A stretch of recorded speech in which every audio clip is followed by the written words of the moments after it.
Pernahkah kamu ke toko buku, perpustakaan, atau taman bacaan? Tidaklah kamu merasa istimewa ketika berada di dalamnya? Di sekelilingmu ada berbagai tokoh dari dunia nyata dan khayal, tempat yang pernah kau kunjungi dan yang belum.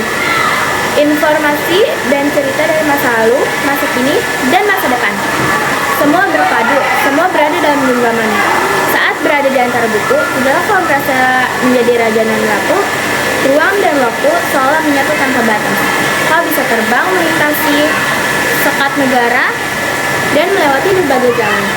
Kau bisa menyelam ke dalam samudra, melayang di angkasa, bercanda dengan aneka satwa, dan berkelana di tengah padatnya kota, juga rimba raya. Kau tahu, buku adalah jendela dunia, kunci pengetahuan, dan pintu wawasan. Muhammad Hatta, sang proklamator, berkata, "Aku rela dipenjara asalkan bersama buku, karena dengan buku aku bebas." Melalui buku, manusia terbebas dari ketidaktahuan. Tempat-tempat yang dipenuhi buku adalah harapan berkembangnya pengetahuan dan wawasan. Apa terjadinya jika kota tanpa buku? Pantaskah dari sebuah kota? Di kota itu, mungkin kabar datang dari sumber lain, di koran, televisi, atau internet. Mungkin informasi dan cerita datang dari cerita nenek moyang, bagai dongeng-dongeng sebelum tidur.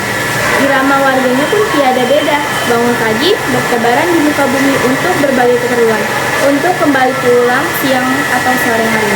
Setelah itu, mereka berangkat tidur dan memulai lagi hari berikutnya.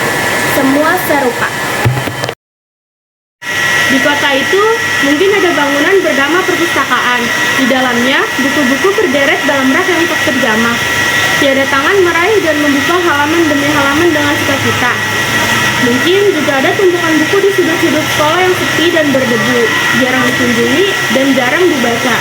Buku-buku di sana terogah tanpa nyawa. Bagaimana di kotamu? Mungkin kau tinggal di tengah kota yang megah, atau di ganggu sempit, di desa terpencil, di sisi pesisir, atau di kaki gunung. Adakah perpustakaan taman bacaan atau toko buku di dekat rumahmu? Jika ada, apakah tempat itu menjadi wadah berkumpulnya anak-anak dan warga? Menjadi pusat berkembangnya wawasan dan pengetahuan? Atau hanya menjadi pajangan? Maka kau menjadi orang yang menghidupkannya, kau bisa mengunjunginya, dan mengajak teman-teman membaca dan berbagi cerita di sana. Jadikan tempat itu sumber kegembiraan dan pengetahuan. Jika tempat itu belum ada, mungkin kau menjadi orang yang mulai menghadirkannya. Kau bisa memulainya dari sebuah sudut di teras rumahmu. Ajak teman-temanmu memulai langkah baru. Jangan biarkan waktu berlalu tanpa buku. Siapapun dirimu, bersahabatlah dengan buku. Dia akan menjadi teman setiamu sepanjang waktu.